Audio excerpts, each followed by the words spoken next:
So today we got a new release this year of To Beersel. So third release for this beer. First one being in 2017 with very high industry accolades. So To Beersel elevated original gravity on the actual brew, trying to finish somewhere in the mid-8s. So this beer finishes at 8.4% ABV. Very similar in malt construction to our Ruse beer. 60% Pils malt and 40% unmalted wheat. Mixed culture fermented, barrel aged over 1.5 years in American and French oak barrels, and then finished conditioned in the bottle with Brett Lambic.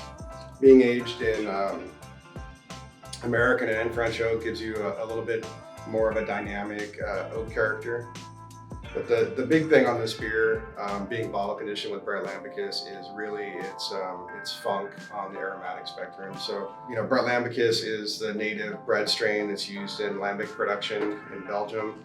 And when we tend to bottle condition any of our lambic inspired beers, we want to go with that yeast.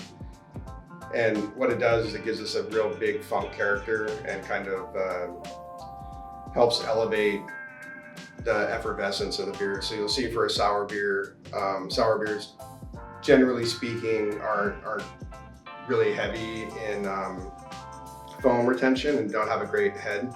But as you can see over the time that I've talked now, just a couple of minutes, we still have a head on this beer. So this beer, I don't want to say it's not for the faint of heart, but what it is for is it's for people that understand a little bit of elevation over a sour beer. So has a bigger mouth feel, much grander texture than our slightly lower ABV beers, and that's coming from two places. It's coming from the ethanol that's actually in the beer, and it's coming from a little bit of residual sugar that's left as well. Anyway, big funk, good sour notes.